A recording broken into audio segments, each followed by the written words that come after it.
E aí, pessoal, eis-me aqui, tudo jóia? Vamos dar sequência aí ao nosso assunto. Se inscreve no meu canal, se estiver gostando, né? Quiser acompanhar o trabalho.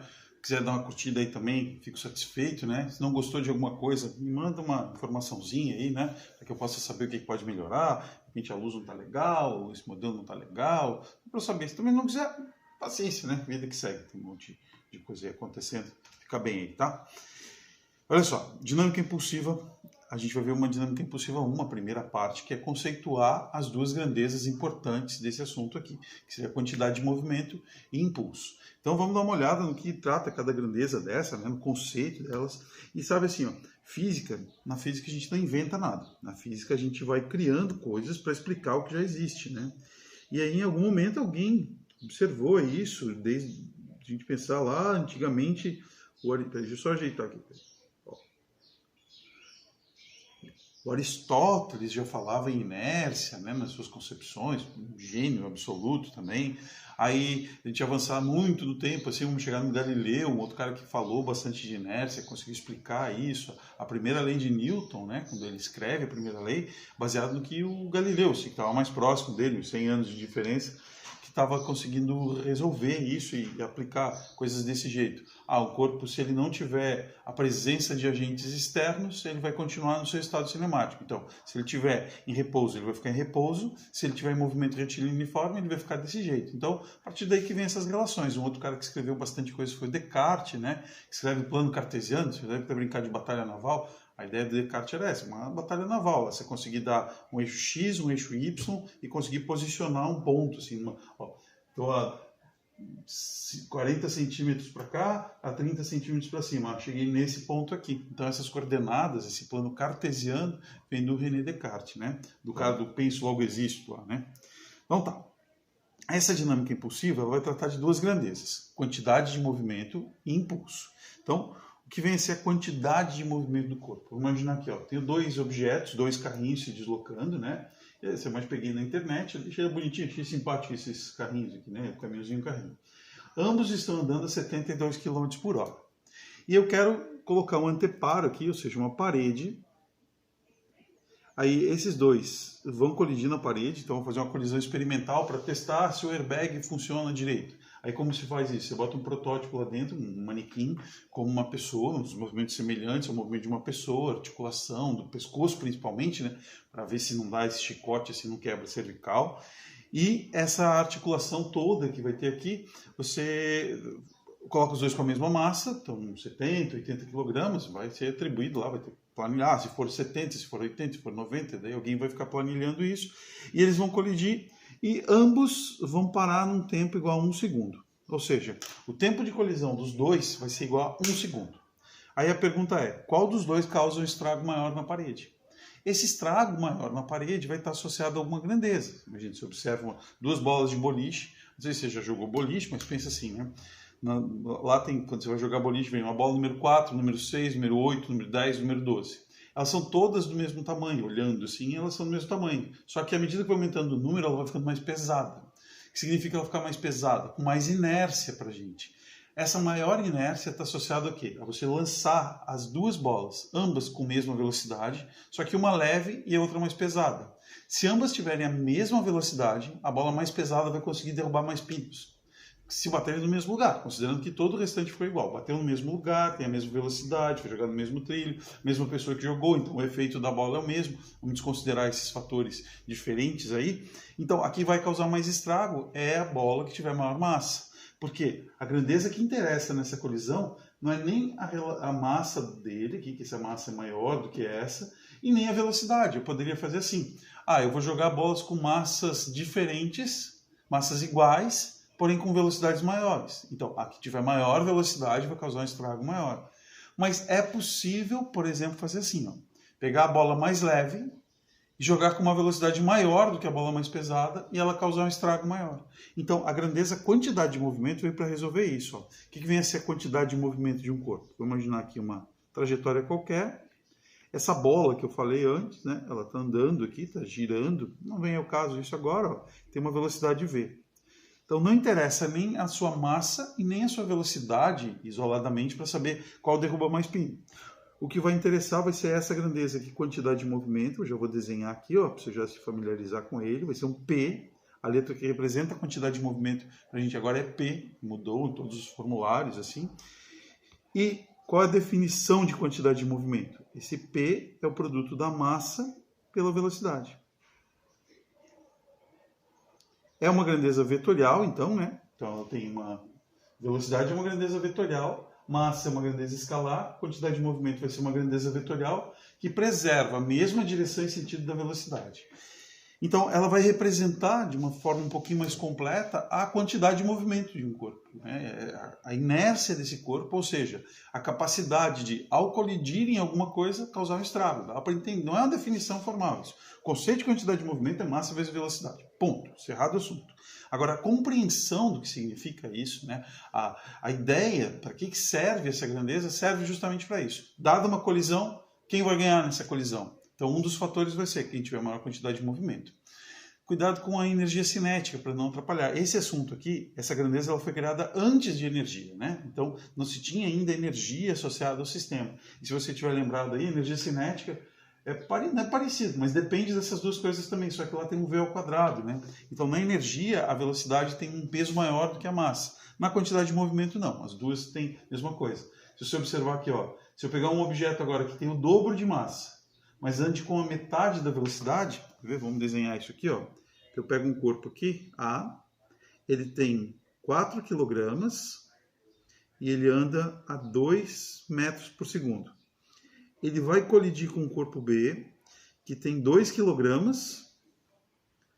andando a 4 metros por segundo. Então, a gente olhar para um sisteminha como esse, ó, esse aqui tem 4 kg andando a 2. Esse aqui tem 2 andando a 4. Se dá uma batida nos dois, e for uma batida, uma colisão que seja do tipo inelástico, ou seja, vai ficar grudado um no outro, quem vai ganhar a batida? Ninguém ganha. Vai parar bem no meio do processo aqui. Por quê? Porque no meio não, né? O encontro vai ser um pouquinho mais para cá, porque esse aqui está mais rápido, mas vai ser entre os dois aqui, em algum lugar aqui assim, eles vão bater, vão parar nessa posição, porque a quantidade de movimento do A dá 8 e a quantidade de movimento do B dá 8 também. Então, o B ele tem menos massa, mas compensou isso com o excesso de velocidade, certo? Qual a unidade no sistema internacional? A gente repete agora a unidade. Bom dos sistemas de unidade é justamente isso. Eu não preciso criar um nome para essa grandeza, para essa unidade. Eu só substituo massa dada em quilograma, velocidade dada em metro por segundo. E fica exatamente desse jeito. Vê? Vamos olhar lá o corpo A, essa minha continha, ou B, né? Esse vezes esse, ó, vai dar 8 quilogramas metro por segundo. O que representa isso? O corpo A, com 4 kg a 2 metros por segundo, é como se ele tivesse 8 kg andando a 1 metro por segundo.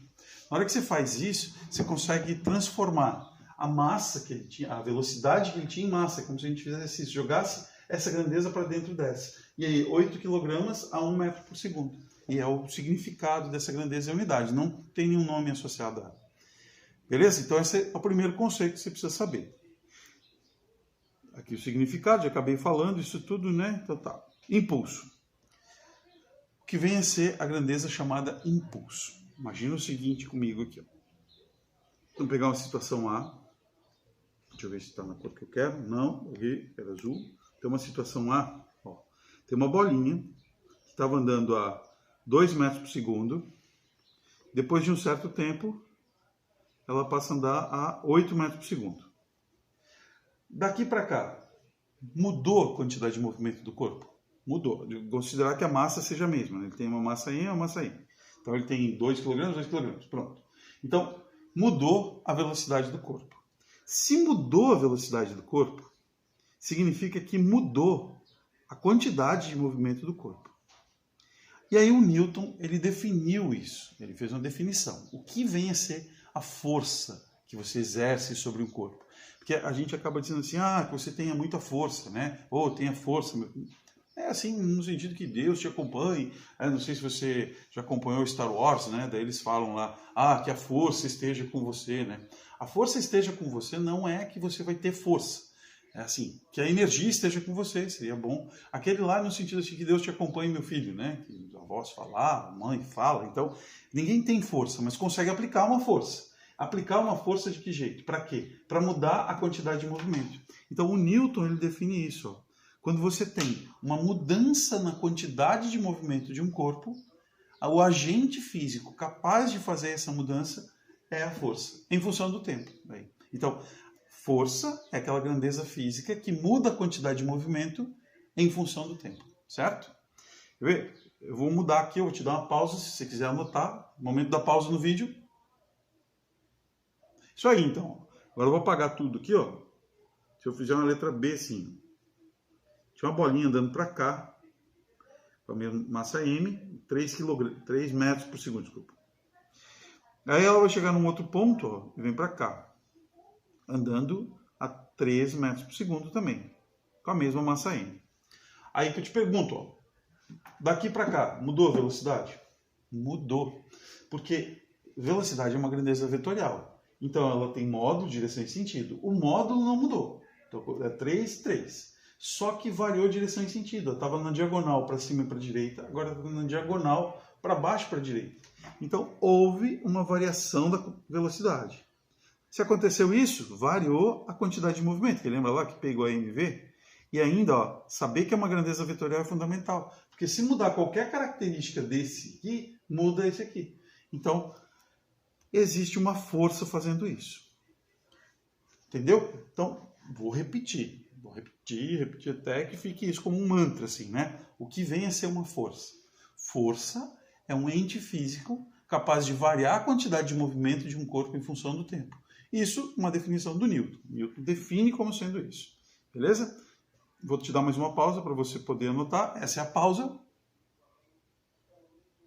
Muito bem. Então, vou definir. Ó. Eu falei, força resultante, daí agora a gente pode ampliar isso sobre um corpo, um sistema qualquer, é a variação da quantidade de movimento em função do tempo. Joia? Mas o título da aula, o título desse tópico aqui é impulso, né? O que vem a ser o impulso agora? Eu vou pegar esse ΔT e vou passar para o outro lado. Então vai ficar assim, ó. Força resultante vezes ΔT é igual a ΔP. Essa grandeza aqui, ó, essa multiplicação aqui é que foi chamada de impulso. É um conceito daí agora também, né? O que é o impulso? Impulso produzido por uma força é o produto da força pelo tempo que ela ficou aplicada. Quer ver? Olha só. Tem um bloquinho aqui. Ele vai ficar submetido à ação de uma força durante um determinado intervalo de tempo. Quer ver uma relação que a gente pode montar? É assim, ó. A gente viu uma grandeza já, se você der uma fuçada aí no meu canal, você vai achar isso também, né? Nas suas anotações, nas suas coisas. A gente viu uma grandeza chamada trabalho. Trabalho era uma relação entre força e distância, né? Deslocamento. Aqui é uma relação entre força e tempo. Quanto que ela é utilizada hoje em dia, no nosso cotidiano, assim? Quando você vai pegar um tenista, por exemplo, vai sacar uma bolinha, ele joga a bolinha para cima e bate. Na hora que ele faz isso, ele joga a bolinha para cima e bate, é muito difícil fazer uma estimativa de quantos centímetros ele empurrou aquela bolinha. Mas uma estimativa do tempo dá. Então a ideia do impulso é a ideia de alguma coisa acontecendo rápido, né? Posso calcular de formas diferentes, mas uma aplicação assim, para esse tipo de problema. Quando o tempo ele passa a ser ter uma relevância, a gente consegue medir. Então, impulso produzido por um corpo vai ser produto da força pelo tempo. É uma grandeza vetorial também. Essa grandeza vetorial ela tem módulo de direção e sentido que vai coincidir com o da força, porque o intervalo de tempo é uma grandeza escalar. Qual a unidade desse impulso? Unidade SI. Qual a unidade de força no sistema internacional? Newton. Qual a unidade de tempo? Segundo. Então fica assim, ó, Newton vezes segundo. É a unidade de impulso. Só repete, né? Já tem um homenageado aqui que é o Newton em vez do segundo. Beleza? Vou te dar um tempo para anotar também. Pausa para anotação. Muito bem. Agora, ó, uma curiosidade aqui sim, né? Para você ver como funciona isso. Ó. Força resultante é ΔP sobre ΔT. Na verdade, o Newton, quando escreveu isso, ele parou um pouco isso para desenvolver uma coisa que a gente chama de cálculo, né? Então, o Newton ele é o pai do cálculo. O cálculo, assim, você pegar esse ΔP, e se o seu objetivo for fazer algum curso que tenha cálculo 1 na faculdade, você vai aprender assim, essa notação, assim, né? E a notação ela aparece assim, ó, F vai ser igual a um dP dt. bonito, assim, numa dimensão só, né? Tranquilo. Aqui. A gente pode ter ainda um outro símbolo, um delta maiúsculo aqui, uma outra representação. Então, é uma variação num intervalo de tempo muito pequeno em função do tempo. Não precisa se preocupar com isso agora, só estou te explicando da onde vai sair o que eu vou fazer agora. A gente vai desmembrar essa equação um pouquinho mais. Então vai ficar assim, ó, força resultante vai ser igual a variação de m vezes v dividido por ΔT. Aí, na matemática, nesse cálculo, aqui eu vou dar uma simplificada no processo, não é esse o objetivo, não sou professor de cálculo, não sou professor de matemática, mas a gente vê assim, como que se desmonta essa variação desse produto aqui? É alguma coisa desse jeito, ó. É m delta v mais v delta m dividido por ΔT, que é resolver uma derivada daquela função, né? Então, eu estou te mostrando como faz. Você só aceita isso como certo nesse momento, tá? Aí vamos considerar assim, ó, um sistema que está mostrando aqui a massa vezes a variação da velocidade, mais a velocidade vezes a variação da massa. Vamos considerar um sistema agora que a massa seja constante. Que são os casos assim, o bloquinho foi empurrado, tem um bloco pendurado, um bloco no plano, ele desce, uma pessoa saiu para correr, um carro está se movimentando. Todos esses nossos sistemas possuem massa constante. Então, eu botar na expressão aqui variação de massa, não vai ter variação de massa. Então, esse número aqui vai dar zero. Olha o que vai sobrar da nossa expressão. Vai sobrar isso aqui, ó. Força resultante vai ser igual a m delta v, tudo que é vetorial tem que ter o vetor, sobre ΔT. Aí, se você der uma olhada aí no seu passado, você vai ver que essa grandeza, ΔV sobre ΔT, é a aceleração. Então, força resultante, massa vezes a aceleração. Ou seja, essa aqui é uma maneira simplificada de apresentar a segunda lei de Newton. Por que ela é simplificada? Porque dessa forma aqui só vale se a massa for constante. Se a massa for variável, a gente vai ter que usar antes a expressão. A gente vai ter que usar lá com quantidade de movimento. Então só para te mostrar de onde sai, assim, né? Não foi o Newton que escreveu isso aqui. Foi o Newton que escreveu com esse arranjo aqui, né? Porque um dos problemas que ele estava preocupado com outras coisas também. Ótica, ele escreveu bastante coisa. Então é um gênio, né? Um gênio, um dos gênios da humanidade. Então, escreveu muita coisa, né? Beleza? Então tá. Agora vamos ver para que serve isso, uma aplicação prática disso aqui. Teorema do impulso. O que vai ser esse teorema do impulso? Ele vai servir para isso. Uma bolinha tem uma velocidade inicial v0. Nesse instante t0. Vai passar um tempo, eu vou olhar para essa bolinha aqui, vou aplicar uma força sobre ela. Ela vai atingir uma velocidade um pouco maior no instante de tempo t. E isso aconteceu, a velocidade mudou, porque uma força fez isso. Então vai ter uma força resultante, ou seja, um grupo de forças atuando sobre essa bolinha que vai fazer com que ela se desloque. Se você pegar algum dos momentos anteriores do vídeo, eu tinha escrito assim, ó, que FR ΔT era igual a ΔP.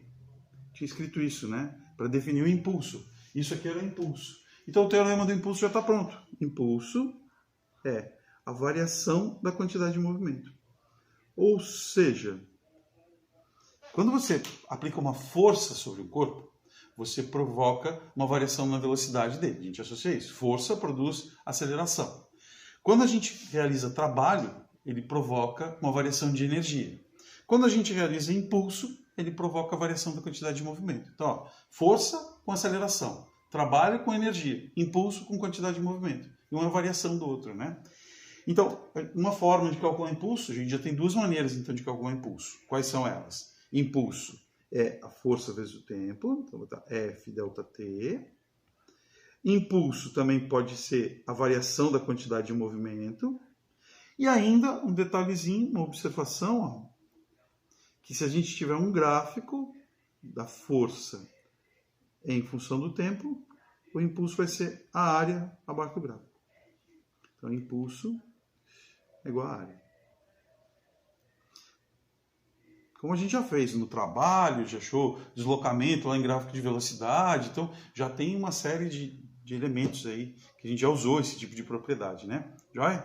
Então agora, quando que a gente vai usar isso? Qual é a ferramenta para isso? Quando o tempo de interação for relevante, né? Quando a gente tiver velocidade, então agora tem que resolver. Vou resolver 2 exercícios aqui para você poder ver só uma aplicação. São exercícios simples. Essa é uma aula 1 de dinâmica impulsiva. Tem uma sequência pela frente para a gente conseguir resolver alguns problemas. Joia? Então tá, pausa para anotação. Isso aí. Ó. Vou fazer um exemplo aqui. Esse 2 aqui não tem nada a ver, tá perdido aqui. Ó, uma bola de futebol, massa igual a 300 gramas. Então, massa da bola, 300 gramas. Para não passar vontade nem tentação, já vou passar para quilogramas, então vou esquecer. 0,3 quilogramas. Atinge uma trave da baliza com velocidade de 5 metros por segundo. Então, ó, a velocidade inicial dela é 5 metros por segundo. Ela está indo para bater na trave. E volta na mesma direção com velocidade idêntica. Então ela bate e volta. Então a velocidade com que ela volta, 5 metros por segundo. Mas com um detalhezinho, ó, ela volta na mesma direção. Quando ela volta, significa que a velocidade é diferente da ida, ela mudou a velocidade. Então eu preciso avisar a minha equação. Eu vou botar um sinal de menos aqui. Eu podia botar um sinal de menos aqui ou aqui, tanto faz. Eu aqui vou escolher o meu referencial. Então eu estou colocando que na volta ela é negativa. Eu poderia colocar que na ida ela era negativa e na volta positiva. Desde que uma seja diferente da outra, tanto faz. Quer saber agora o módulo do impulso. Por que ele pede um módulo do impulso no enunciado? Justamente por isso, porque eu podia escolher o sentido, e aí na hora que eu escolho esse sentido eu posso achar um valor positivo ou negativo. O valor vai estar o mesmo, só vai ser positivo ou negativo. Como que a gente vai resolver isso? Adivinha, adivinha. Eu vou botar aqui uma lâmina antes, quer ver? Ó, adivinha que a gente vai usar. Eu não sei o tempo e não sei a força, então não dá para fazer por aqui. Eu não tenho gráfico para fazer isso, então não dá para fazer por aqui. Então minha última saída é essa. Então eu vou tentar fazer assim, ó, que o impulso é a variação da quantidade de movimento. Variação de alguma coisa não é sempre o final menos o inicial, então vai ser mv, que é o final, menos mv0. Impulso vai ser igual a 0,3 vezes menos 5, menos 0,3 vezes 5. Ó, menos, que é dessa velocidade aqui. Aqui, esse menos é da fórmula, né, da variação. Vou botar aqui. Impulso vai ser igual. Esse aqui vai dar menos 1,5, menos 1,5. Impulso menos 3. Qual a unidade de impulso? Newton vezes segundo. Que vai ser a mesma coisa que quantidade de movimento. A unidade, dimensionalmente, é o mesmo. Só para, antes de eu finalizar ali, ó, só para você ver aqui, ó. Impulso é Newton vezes segundo. Isso é igual a quilograma metro por segundo. Vou deixar para você pensar um pouquinho sobre isso, né? Você dá uma olhada depois lá com as aulas de dinâmica. Tá, voltando aqui para o exercício propriamente dito, ó. Se eu não tivesse trocado o sinal aqui, ia dar zero, né? O impulso é zero. Aí você tinha que parar nesse momento e pensar, meu Deus, mas não pode dar zero. Se bateu na trave, como que o impulso vai ser zero se tem uma batida, né? Então você para, alguma coisa está errada, conserta, troca algum sinal. Normalmente o erro é esquecer o sinal. Unidade também é importante, né? Transformar errado aqui, 300 gramas. Não tinha nada aqui, né? Mas imagina que tivesse uma resposta assim que fosse 30, não 3, fosse 30. Talvez uma tentação aqui de você botar 3 aqui, né? Sei lá, um erro tolo, assim, às vezes a gente acontece, não acontece comigo também, esqueci um zero, né? Aí você vai ver, como eu não estou fazendo vestibular, assim, eu consigo olhar, tá, corrigi, putz, esqueci um zero aqui. É normal isso acontecer, então fica atento. Tem dia que você não está muito bom, hoje eu não acordei muito bem, então eu vou ficar mais atento a essas coisinhas assim. Então, detalhezinhos, tá? Vamos dar um tempinho para você anotar. Tempo! É isso aí. E, esqueci, eu não sei porque, eu acho que eu numerei errado. Tá, tudo bem. Ó, a força resultante que atua sobre um bloco de 2,5 kg, então, massa 2,5 kg, inicialmente repouso, velocidade inicial 0. Aumenta uniformemente de 0 a 100 em 0,2 segundos, conforme a figura a seguir. Quer saber qual a velocidade final do bloco? Tá, pessoal, é assim. Eu estou dentro do capítulo de impulso e quantidade de movimento. Então, a minha ferramenta vai ser essa. Impulso é a variação da quantidade de movimento. É isso que eu vou utilizar. Agora, como que você vai detectar se é isso que você vai utilizar? Sugestão, você vai sempre tentar aplicar os teoremas. Trabalho, variação de energia, impulso e variação da quantidade de movimento. É o começo do problema porque vai ser a saída mais direta. Então, como eu tenho força e tempo, aí você tem que lembrar, força e tempo é com impulso. Então eu vou usar o teorema do impulso. Entendeu? Daí que vai sair isso. Agora eu vou substituir as fórmulas. Impulso vai ser igual a mv menos mv0. Da onde vai sair o impulso para esse tipo de movimento? Daqui, a área do gráfico. Então, o impulso vai ser numericamente igual àquela área. Eu vou fazer um cantinho aqui, eu espero que você saiba fazer a área de um triângulo. Nessa altura do campeonato, se você não souber fazer a área de um triângulo, que eu posso te dizer, você vá atrás da informação e busque como calcular a área de um triângulo. Porque você vai precisar disso, sem triângulo e retângulo, precisa saber isso, né? Tem que estar no sangue já. Então, é base vezes a altura sobre 2. A base, 0,2, a altura é 100. Então, é 0,2 vezes 100, dividido por 2. Esse vezes esse dá 20, dividido por 2, 10. Então agora eu vou voltar lá, porque essa área, para a gente ver que eu não botei nem unidade na área, porque ela não tem um significado de metro quadrado, ela não é uma área física, dimensionalmente, né? Mas ela é uma área que representa o impulso, então o impulso vale 10. Massa, 2,5 vezes o V que eu não sei, e essa aqui é da zero, porque inicialmente ele estava em repouso. Então a velocidade dele vai ficar 4 metros por segundo. Ao final dos 0,2 segundos que ele ficou submetido à ação da força, ele atinge 4 metros por segundo. Fechou? Pessoal, bom trabalho aí, bons estudos. Agneia, vida que segue. Valeu!